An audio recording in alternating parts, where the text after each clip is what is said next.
the Archer and Pine podcast, featuring stories about Black artisans, designers, and creators.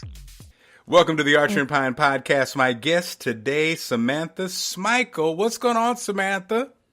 Hi, how are you? Thanks for having me. I'm great. Okay, you're the first Smikle I've ever met, Samantha. I have not heard of a family of Smikles. I've been around this world over 50 years, so where's the origin? Where are the Smikles from? Yeah, as far as I know, all the Smikles that I know and don't know are from Jamaica. Okay. So is my family, so I guess it's Jamaican. I love it. I love it. So, Samantha, welcome to the Archer and Pine podcast. Welcome on our platform. We're so excited to have you. Tell us about your product. Yeah, so Tnemnroda is my eyewear company that actually started as jewelry in '09 and officially launched as sunglasses in 2012. And it really captures that love that I have for adornment as a whole and the kind of delicate approach that I took to jewelry design. So it's all about putting adornments on frames to create something that's incredibly audaciously designed to really make my customers feel like their best self, an amplified version of themselves, you know? So all the pieces are adorned with 14-karat gold-plated materials, crystals, porcelain flowers, really fantastical, imaginative materials on frames where the end product is something completely wearable and fun. And you say it Tnemnroda? How do you say it? Tnemnroda. Tnemnroda. So silent. Got you. Spell it for me. It's Tnemnroda. And where I got that from is the idea was really originally an idea that I had to do an exhibit on the history of adornment, my jewelry at the time, and inspiration images that I used to design. And it was going to be all about the history of adornment. So Tnemnroda is adornment spelled backwards. Look at you, see? I love it. I love it.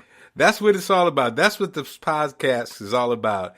How these things come into being, the naming. And again, have you always been entrepreneurial? I mean, no, I haven't. I went to BU and majored in journalism and really thought that my life would be at a magazine as a senior fashion editor. Like, thought that's what I would be doing right now.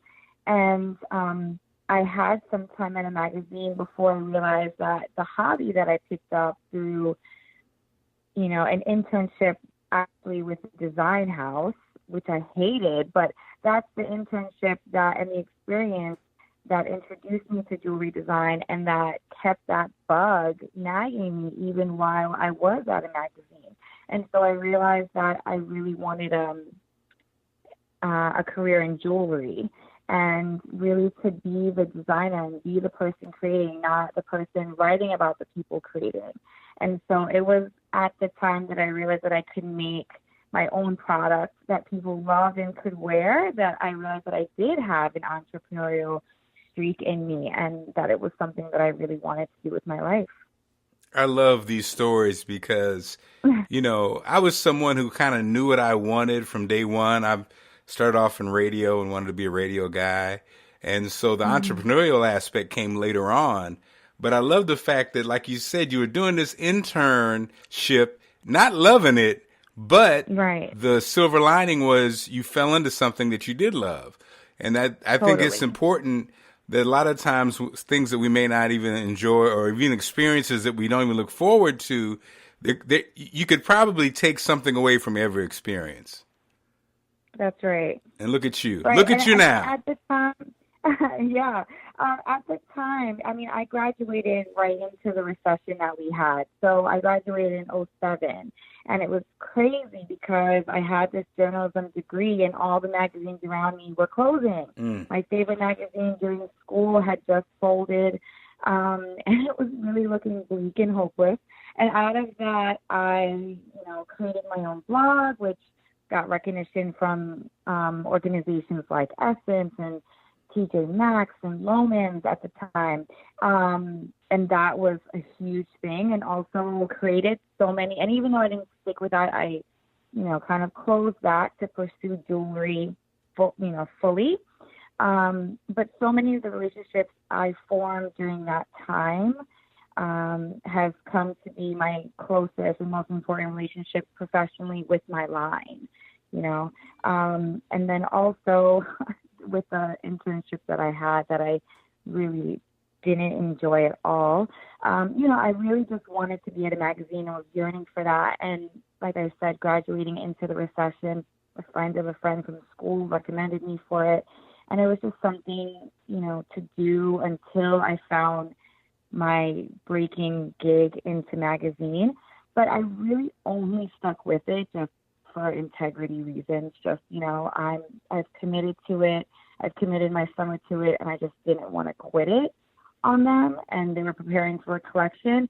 And it really is a testament to how important integrity is and following through on your word is, because I didn't get this breakthrough of discovering jewelry. It was a fashion company. So she sent me to leather places to pick up rings of leather for her, and I would have to carry them literally practically on my back to her showroom in the summer. And so it wasn't until the very end of it in August that she sent me to a jewelry wholesaler in the city. And that's where I realized that you could buy chain and pendants and, just create like that anyone could go and buy that if you were buying wholesale quantities. And that was at the very end. So had I quit, I probably would have never been where I am today. Look at you. And again, now you got Rick Ross wearing your stuff, Keke Palmer, you got Christina Brown and different French Montana, and look at you. Yeah. And all of that too, still sticking with it. So along the way, that's, a course of how many years, and definitely 5 years from 2012 since I completely rebranded it into an eyewear company, that I've been working on this, working full time in corporate jewelry, and then hustling on my business to make it, what it is today, working on that on my off hours.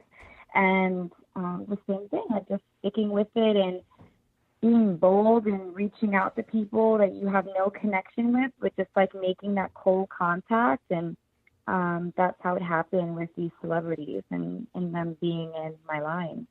Samantha, when you make something, is there something inside that you go, yeah, this is going to kill him. This right here going to kill him. Yeah. No, totally. Yeah, and I think that's definitely God's hand in my work. There are some people, ask me all the time, oh my gosh, how do you come up with this, And so many times as I'm designing, I have no former plan for what I'm going to make. I, source materials that I'm really drawn to and frames that I'm really drawn to, and the end product, sometimes I just get a feeling in me and I'm like, oh, that's good. That's going to do well. And, it's just with him guiding me, And then a lot of times I'm also looking to things that are completely unrelated, like cartoon characters and TV, like characters on TV shows, whether it's like Whitley Gilbert from A Different World or, I don't know, Claire Huxtable from the Cosbys, or Dynasty, and, the characters there. All these figures that I grew up watching and, fashions that have stuck in my mind influenced me for sure. So I love it. Well, Samantha, we appreciate you, and we're so excited to have you on our platform, such a superstar. And wow, you. I can't wait to get my first pair. I just realized I had the LASIK surgery, but I need to get my eyes tightened up. So I'm going to buy my first glasses in 20 years from you. So it's about to go down. It's about to go down. Oh my gosh, your life is about to change. Samantha, how do people reach you if they want to get in contact? Yeah, they can reach us at Tnemnroda.com. And remember, that's adornment spelled backwards. And all our contact information is there. And that's also the Instagram handle. It's at Tnemnroda. Thank you for your time. We're so excited to have you on Archer Pine, and have a great one. I can't wait for my first pair. Thank you so much. Archer and Pine, circulating the black dollar since 1921. Go to archerpine.com now.